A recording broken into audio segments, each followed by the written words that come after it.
अध्यक्ष महोदय, सन्मान्य सदस्य अमितजींनी या ठिकाणी मुलुंडच्या होल्डिंग बाबत जो प्रश्न उपस्थित केलेला आहे आणि त्यांनी सांगितलेली वस्तुस्थिती ही तंतोतंत खरी आहे. पहिली गोष्ट म्हणजे MSRDCचं हे होल्डिंग आहे. MSRDCनं 2 कोटी रुपयाच्या दरम्यान काहीतरी टेंडर काढलं. ते टेंडर त्या कंपनीनं घेतलं आणि त्याच्यामध्ये स्पष्ट असं लिहिलेलं आहे की होल्डिंग लावत असताना सगळ्या परवानग्या ज्या आहेत त्या महानगरपालिकेकडनं किंवा संबंधित खात्याकडनं त्या कॉन्ट्रॅक्टरनं घ्यायच्या आहेत.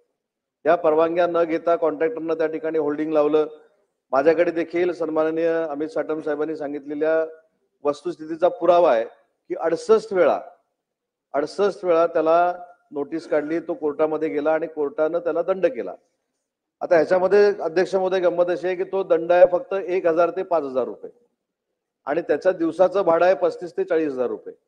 त्याच्यामुळे 1 ते 5000 रुपयाचा दंड भरायचा आणि होल्डिंग तिथंच ठेवायची ही प्रवृत्ती या ठेकेदाराकडनं अनेक वेळा बघायला मिळालेली आहे. आणि म्हणून सन्माननीय सदस्यांनी जी मागणी केलेली आहे की या संदर्भातली सविस्तर चौकशी केली जाईल. महसूल जर कॉन्ट्रॅक्टरनं त्या बुडवला असेल तर त्याच्यावर कारवाई केली जाईल आणि याची पूर्ण चौकशी करून या सगळ्या गोष्टी पूर्ण तपासून त्याला ब्लॅकलिस्ट मध्ये टाकण्याची देखील कारवाई केली जाईल. FIR दाखल करण्याची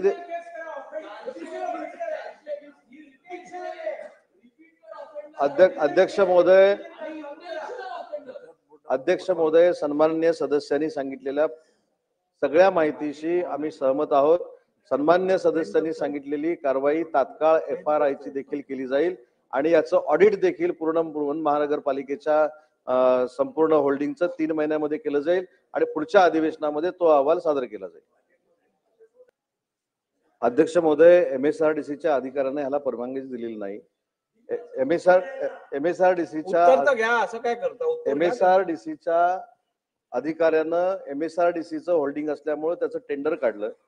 ते टेंडर काढल्यानंतर ज्या ठेकेदाराला ते टेंडर दिलं त्या ठेकेदाराला कंडिशन घातली की जरी तुला टेंडर मिळालेला असला तरी महानगरपालिकेची परवानगी आणि अन्य खात्यांची परवानगी घेऊनच त्या ठिकाणी होल्डिंग लावलं पाहिजे. त्या पद्धतीनं त्या ठेकेदारानं केलं नाही म्हणून महानगरपालिकेनं 2024 पासून होल्डिंगला परवानगी देऊ नये असं अध्यक्ष महोदय, मुंबई महानगरपालिकेमध्ये 3 आकाराची होल्डिंग आहे. एक आयताकृती होल्डिंग आहे, एक चौरस होल्डिंग आहे आणि एक गोल होल्डिंग आहे. हे ब्रिजवरचं होल्डिंग आहे जे आपण आयताकृती टोल नाक्याला लावतो ते होल्डिंग आहे. त्याच्यावर MSRDCचं ते होल्डिंग आहे. त्याच्यामुळं होल्डिंग लावायची परवानगी त्यांनी दिली नाही. होल्डिंग लावायचं टेंडर त्यांनी काढलं. त्यांची जागा भाड्यावर त्यांनी त्यांची जागा भाड्यावर दिली आणि तिथं लावायचं की नाही हे महानगरपालिकेनं ठरवावं. महानगरपालिकेची त्याची परवानगी घ्यावी आणि त्याच्यानंतर लावावं. असं असताना ठेकेदारानं ते लावलंय. म्हणूनच FIR दाखल करण्याची जी घोषणा केली आहे त्या कारणासाठीच केलेली आहे. अध्यक्ष महोदय, मगाशी मी स्पष्ट असं सांगितलं की हे टोल नाक्यावरचं होल्डिंग आहे. टोल नाका हा MSRDCने बांधलेला आहे. MSRDCनं 2005 पासून ते होल्डिंग लावलेलं आहे. 2024ला एक निर्णय झाला महानगरपालिकेमध्ये की कुठच्याही होल्डिंगला परवानगी देऊ नये. हा महानगरपालिकेने घेतलेला निर्णय आहे.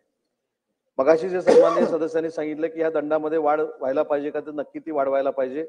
होल्डिंग पॉलिसी जी आता महानगरपालिका करणार आहे त्याच्यामध्ये हा अंतर्भाव नक्की केला जाईल की 1000 ते 5000 जो दंड लावायचा आहे त्याच्यामध्ये चांगल्या पद्धतीने वाढ केली जाईल. तो देखील एक महत्वाचा भाग आहे. परंतु हे जे होल्डिंग आहे हे MSRDCचं होल्डिंग आहे. 2005 पासून ते अस्तित्वात आहे आणि त्याचं करोनामुळे 2 वर्ष टेंडर होऊ शकलं नव्हतं. ते 2023ला झालं आणि 2023ला MSRDCनं टेंडर केल्यानंतर ते पैसे भरून घेतलेले आहेत. परंतु त्याच्यामध्ये स्पष्ट नमूद आहे जरी आमचं होल्डिंग असलं MSRDCचं तरी देखील त्याच्यावर प्रेझेंट करताना किंवा डिस्प्ले करताना महानगरपालिकेच्या परवानगीशिवाय करू नये. तरी देखील होल्डिंग लावलं गेलं म्हणून 68 वेळा त्यांच्यावर कारवाई झाली. परंतु या संदर्भातली सन्माननीय सदस्यांनी केलेली मागणी ही 100% पूर्ण केली जाईल.